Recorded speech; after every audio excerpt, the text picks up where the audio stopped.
My topic is the power of a mother. And in our time especially, certain challenges are increasing, divorce is increasing, family breakups are increasing. It is increasingly putting women and families in very vulnerable situations, especially psychologically, where they feel that they are in a position of weakness. What do I do? And so on and so forth. So I want to tell you that perhaps one of the most powerful individuals on the face of this earth is a mother. I have a knack for searching great people in history. I like biographies. And I study their lives like a puzzle. What made him become that? So khalas, he did something great. What made him become that? One of those people that I came across is Alexander the Great. Hands up those who have heard that name, Alexander the Great. Alexander the Great is great not by the definitions of his friends or his posse, or he's great by the definitions of history. He left Macedonia, conquered Asia Minor, went to Bilad al-Sham, conquered the Levant, came to Iraq, took over Babylon, came to Persia, took over our lands, went to India, semi-conquered India, and then made his way back to Macedonia and died on the way. And you ask yourself, what drives a person relatively young for a conquest as big as this? Because it's not an ordinary thing. I don't see you getting up to conquer the world, akhi. Yes, it's not an ordinary thing. So I rewind and search, what was it that made this person this great Alexander? And the secret is in an utterance of his mother, according to my humble analysis. His mother used to tell him this. She used to say, "You are the son of Zeus." Zeus in Greek mythology was the god of gods. He was their biggest. And obviously I don't encourage you to do this. Walillahi alhamd, we are Muslims, and this is, issue of this is just to establish my point. And she used to tell him the story that when you were in my womb, I had this extraordinary experience, and you're the son of Zeus. So can you imagine a child feeling, growing up with such a self-efficacy that I am not in the realm of men? He was 10 years old. They brought a gift to his father, a horse that was untamed. The father himself, Philip, was a king, couldn't go near it. But this young Alexander says, "I will jump on it and tame it, and it will become my mount." What made that child so confident, such a degree of self-efficacy that I can? It is the utterance of that mother. So to myself, the most powerful being is the mother.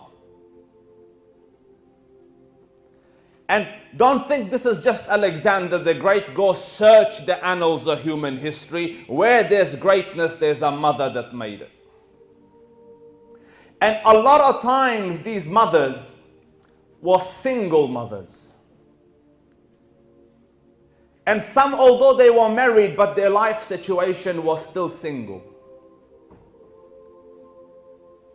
Rabi'atul Ra'i, he was one of the big scholars of Islam, but his father was in the army of the son of Uthman ibn Affan. He went towards our areas, Khurasan. And there he lasted for many, many years. And by the time he came back, young Rabi' would have been grown into a man. But before he left, he gave the mother 30,000 coins. He is this, look after yourself till I come back. Khurasan's a long way off. When he came back, as is the sunnah, he went to the masjid first.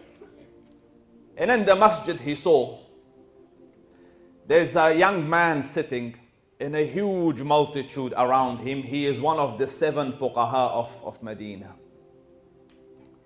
So feeling like, what a man, what an achievement. He came home. The man is still in the masjid. He doesn't know it's my son. So he came home and talking to the wife, he goes, what did you do with the 30,000? So she said, go to the masjid, you will see your son. So he went to see, subhanallah, and he said, you spent it well. Do you see? The one that made that ordinary Rabi' into one of the giant of the scholars was the wisdom and the thought and the planning and the strategy and the vision and the outlook of that awesome woman who could have gone and bought shoes, but instead she bought an education and a life for us to look up to till Qiyamah come. The famous man Imam Malik rahimahullah ta'ala. Imam Malik, the scholars say, Imam Malik is a giant of the Ahl al-Ilm. They say the young man wanted to be a singer. Did you know that? Malik rahimahullah, Malik wanted to be a singer. And Malik's father is paralyzed. Did you know that? Imam Malik's father is paralyzed. He was very limited, so he used to make arrows. That was his way of living. He used to make arrows and sell the arrows. So young Malik told his mom, I want to be a singer, because singers were looked after and there was pomp and ceremony around them. So this intelligent creature, this mother of Imam Malik rahimahullah ta'ala, tells him, says, Malik, singers are good looking. And this is to just sow doubt in his head, although Imam Malik is very good looking. And their career only lasts whilst they're young and good looking. And instead, she directed his attention towards ilm. You know how? She went and bought him clothing of the ulama. You know, the turban and the bisht. And she used to wash him and perfume him and sit him up and then ask him questions on the sufra. Malik, how many rak'ah is in Zuhr? So Malik used to feel like a scholar and say 4. She changed his projectile towards ilm. And understand this, Muslims. You don't need money to create greatness. You don't need resources to create. All research states the same. It is the capacity of the mother and the capacity of a teacher that builds greatness. So interest sparked in the heart of Malik, and then the rest became just mechanics. So one of his famous sheikhs is Nafi' Mawla Ibn Umar. The student of Ibn Umar and the freed slave of Ibn Umar. And this is called the golden chain of narration in hadith for those who study hadith. Imam al-Shafi'i from Imam Malik, from Nafi', from Ibn Umar, from the Prophet of Allah, they call this the golden chain. So Nafi' was a strict man. He didn't have time for people all the time. Sheikh, can I ask questions? Time wasting. Nafi' rahimahullah ta'ala wa radiyallahu anh used to go to the mosque at a specific time. His dars was from this time to this time. If you have questions, ask then. Once I'm home, you do not intervene and interfere. I have to do my research and my study. So Malik knew this and is sitting in a gathering where there's huge scholars. He wouldn't ever get a chance to ask. So look at the ingenuity of the man, a product of the thirst for knowledge that the mum has instilled in him. He used to go and wait outside the house of Nafi'. And then he used to walk with him to the mosque, just pretending this is coincidental. And when they used to take their shoes off at the door, Malik used to take his shoes off and look at the sheikh and say, Assalamu alaikum. And then they used to enter. After the dars and the salah used to finish, because sheikh, my shoes is next to your shoes, I'm not stalking you, this is coincidence. He used to walk back with him. And now they had acquaintance, they knew each other. So he used to say, Sheikh, what about this hadith and what about this hadith? And Malik became Imam Malik at the hands of this lady. Imam Muhammad ibn Idris al-Shafi'i rahimahullah ta'ala, go search history. Some scholars say, when he was in the womb of his mom, the father passed away. Some say a couple of months after his birth, the father passed away. Who made Muhammad ibn Idris al-Shafi'i Imam al-Shafi'i? And what did she have? Financially, she was very poor. But she designs the whole curriculum of this young lad more than any scholar of our time could. She took him to Mecca. Go learn the Quran now. She sent him to this Rabi'atul Ra'i. Go learn his manners before you learn the deen from him. He became a hafiz, started to study hadith.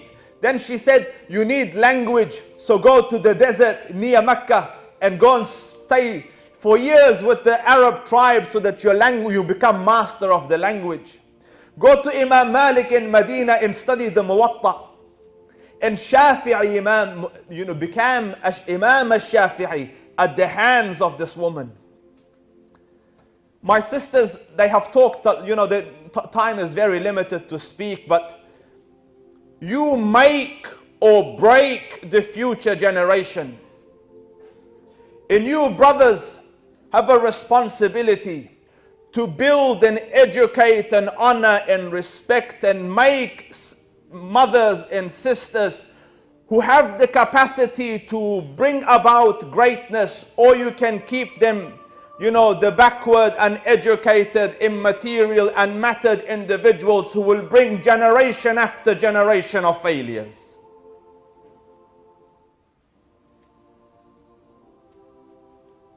And understand this. And so far my evidence is from history. Look at the Quran, because you will say, Ustaz, what is dalil for this? You go look at the Quran. When the mother was good, look at Ismail alayhi salam. Single mother brought him up in the desert. From a father who left him there since young and came back at old, when he had reached manhood.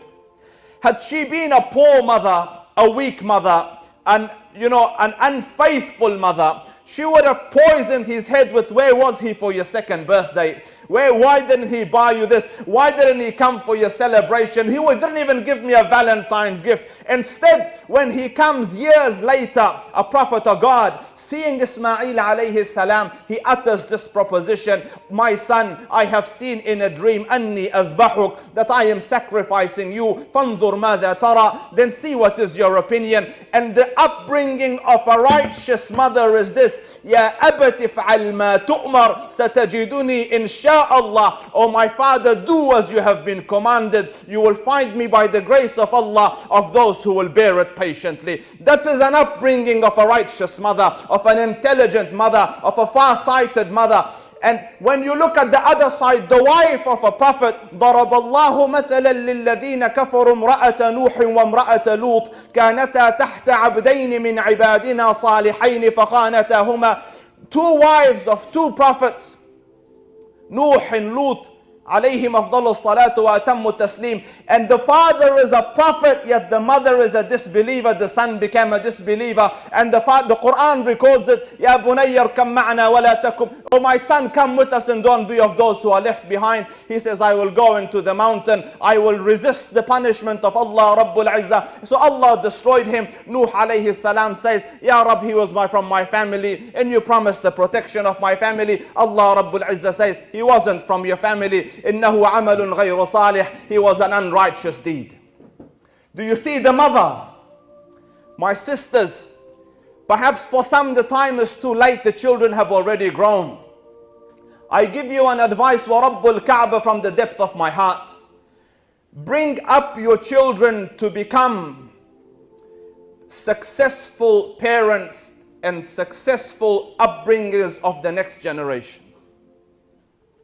Otherwise, the graveyards will become filled with capacity and jewels that never reach their flourishing. Generations will come and generations will go. for your time and patience. I thank you. I have trespassed on your patience yet again. May Allah Rabbul Izzah reward you and guide you and guard you. Keep your brother in your dua. Wassalamu alaikum wa rahmatullahi ta'ala wa barakatuh.